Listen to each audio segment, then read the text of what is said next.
The hospital's facade is faded, but the red carpet is rolled out, a white tent has been erected, and chairs are ready in rows. The visit to Nigeria marks the launch of the 10 Million Safer Births Initiative, which aims to secure safer births for up to 10 million African women. The Queen has agreed to be the patron of the initiative and will, in addition to giving a speech, meet midwives and visit the maternity ward at the hospital. One of the dancers offers 2 twigs to the Queen, dressed in an orange floral dress and brown stilettos, and invites her to dance. For a brief moment she hesitates, looking surprised, but then she accepts the invitation and dances along. Today's gift, I think, for the photographers, who snap pictures as if their lives depended on it. Nigeria's Minister of Women Affairs arrives 15 minutes late. She first thanks the German ambassador, then the Swedish government. I am sure the minister meant Denmark. The moderator later has to smooth over. Behind the soundboard at the back of the tent, a younger technician with an orange cap has fallen asleep. Perhaps that is why Queen Mary's speech is plagued by several sound interruptions. No woman should risk life to give life. No woman should give birth dying when it's preventable. Sadly, and we know this all too well, this is not the reality. And these numbers are a human tragedy and demand our focus and interest. And today, we respond.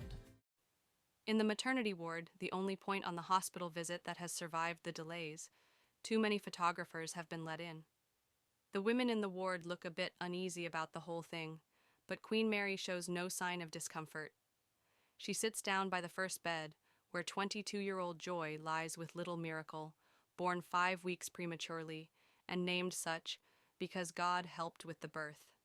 The Queen takes her time, asks, listens, and gives Joy 2 packages of diapers. This is repeated at the next beds.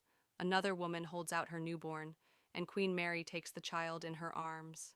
In Africa, we say that if you hold a baby, you get one more, remarks Nigeria's Minister of Women Affairs, who is still following. Then I think I better stop, Queen Mary replies. Interview. Referring to an earlier event where she only had 3 bites of food. Don't you get exhausted on a trip like that? Both. You also get a lot of energy from meeting committed and driven people. It is incredibly exciting. But yes, there are many impressions swirling around while you're thinking, where were we just now? It can certainly get a little hectic. Are there times on such a trip when you would like, just for a brief moment, to be Mary and not Queen Mary? Not so much on these kinds of trips, because time doesn't allow it, but other times, when there is a bit of breathing room in the schedule, I might withdraw and disappear a little, as much as possible. With all the security here, it's not easy. But sometimes I manage to get out and feel a bit of the street life, and I really appreciate that. Can you remember the last time you did that? It's been a few years, but I remember a trip I was on, I think it was in Ethiopia, where I had my camera with me. Back then, I often brought my own camera on trips. We were out in the countryside and passed a group of children bathing in a river. I asked if we could stop so I could go down. And we did.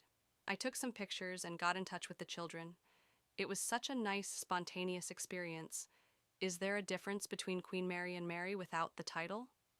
I believe that I am who I am. But we all have different sides of ourselves that emerge depending on the circumstances.